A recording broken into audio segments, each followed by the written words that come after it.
Peace and power. We are back. We are reading 41 Shades of Men. I just was sharing with my mentor that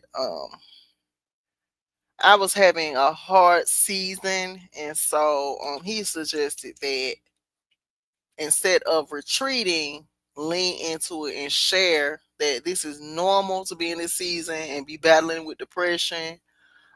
If you are, hang in there, find you something else to do. So instead of me crying my eyes out again tonight, I just said, let me get into this book everybody been talking about. So we are on chapter 3. If you have not seen the introduction, chapter 1 and 2, it's on the platform. Subscribe, like, and share. And we're on chapter 3, which is called the Lonely Man. Um, this book is so funny already. So I'm just gonna read the chapters until I get too tired to read, and then I'm gonna go to bed. So chapter 3 is the Lonely Man. We just got off of chapter 2, which is the Hobo Man.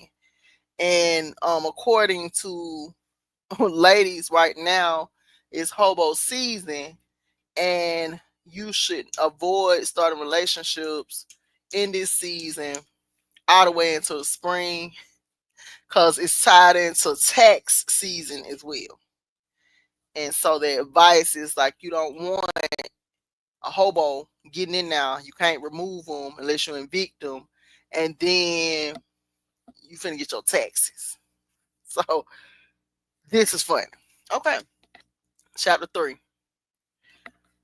And the Lord God said, it is not good that a man should be alone. Genesis 2 and 18, that's the King James Version of the Bible.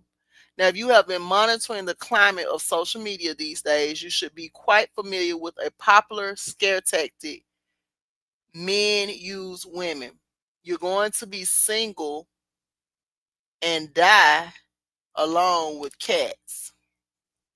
It is interesting how men often claim men and women are not the same, yet believe the fears they have as men are the same fears women have. Projection is a common behavior pattern for males who so desperately need to protect their egos. According to research performed at Copenhagen Aging and Midlife Biobank, men who experience 2 or more breakups or live alone are at a greater risk for inflammation. This is not the case for women. There are many confessions of men stating their reasons for settling with women, and many of them are centered around their fear of being alone. Here are a few quotes from men who confessed on Whisper. I settled in a relationship I'm not fond of because I fear my early baldness will keep me from ever having a wife, much less the girl of my dreams. When I look at my wife, I feel regret, but I can't say anything because I'm too afraid no one else would want me. I know I settled. I can't tell my girlfriend that I settled for her and that I feel nothing, but I'm afraid to be alone. I finally come to realize that I'm a settler. I settled for my wife instead of being alone. I've settled for the house we live in because it is what she wants, and I'm just here along for the ride. I was scared no one would love me, so I settled with my wife. I must admit, I am now so miserable. Loneliness is more detrimental to men than women, and as a result, they will go to any lengths to avoid it. I remember Cat Williams' joke he had during his early tenure. He said the single life is all fun and games until you get home in that lonely kitchen. The crowd responded in agreement. Martin Lawrence had an episode on his hit show, Martin, referencing the lonely man. When Gina left him, he had one TV dinner in the freezer, the lonely man dinner, a play on the hungry man, and in television and film, when loneliness is referenced, it is almost entirely centered around the male. Living Single was a show centered around happy women and their sisterhood bonds. Golden Girls was the same. Singleness and loneliness is a death sentence to males, but not women. The manosphere and its subgroups, Red Pill and MGTOW, have made it worse for the average male. They have put the male aggression, entitlement, and narcissism on display for women to see, and have thus created a response in women to further withdraw from dating them.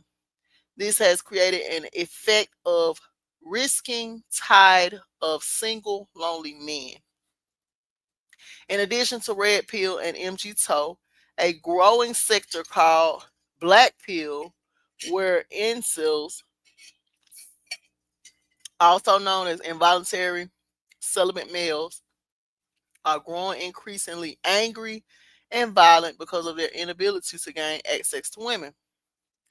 I know I ain't shit. I can't keep a woman. I don't even want to refer to these women as women. They are bitches. Soon people are going to ER Elliot Rogers. I'm not saying going out killing random women is right. And I'm not saying I'm going to do it, but I know that's what is about to happen. And we're going to say unalive. Okay. I am reading. This content does not belong to me. We are reading 41 Shades of Men by Princella, the Queen Maker.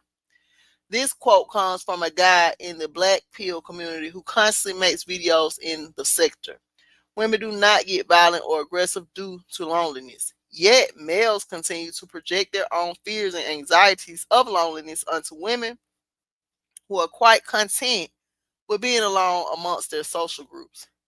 I recently came across an attorney on TikTok who was informing women on how to protect her children's inheritance from the new wife in the case she dies first. He stated men on average are in a serious relationship or married within 2 years of the wife dying. This is not the case for women. Women typically do not remarry or enter serious relationships again. They opt out and prefer living alone while maintaining social networks. According to Pew Research, 54% of divorced women never want to remarry. According to data from National Center for Family and Marriage Research at Bowling Green State University, the remarriage rate is higher for men than women. The remarriage rate for men in 2019 was 31.5 per thousand men eligible for remarriage. The rate for women was significantly lower at only 19.4 per thousand women eligible for remarriage. Scientific and mathematical evidence suggests women do not desire marriage and men do, contrary to the we don't want to marry you does not benefit men. Marriage does not benefit men. Claims of the manosphere. How do you determine if you are dealing with a male who is lonely?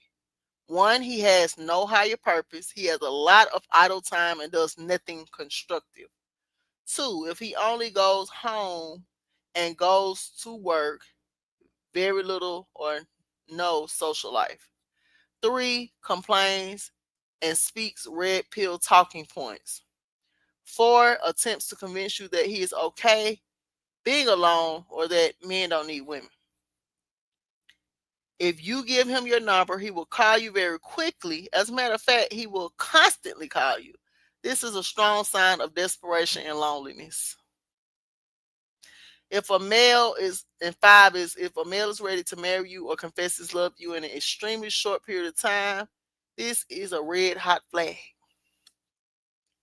Six, he spends a large amount of time on video games. This is a sign of social withdrawal. Seven, if he ever says, feed me, fuck me, and leave me alone.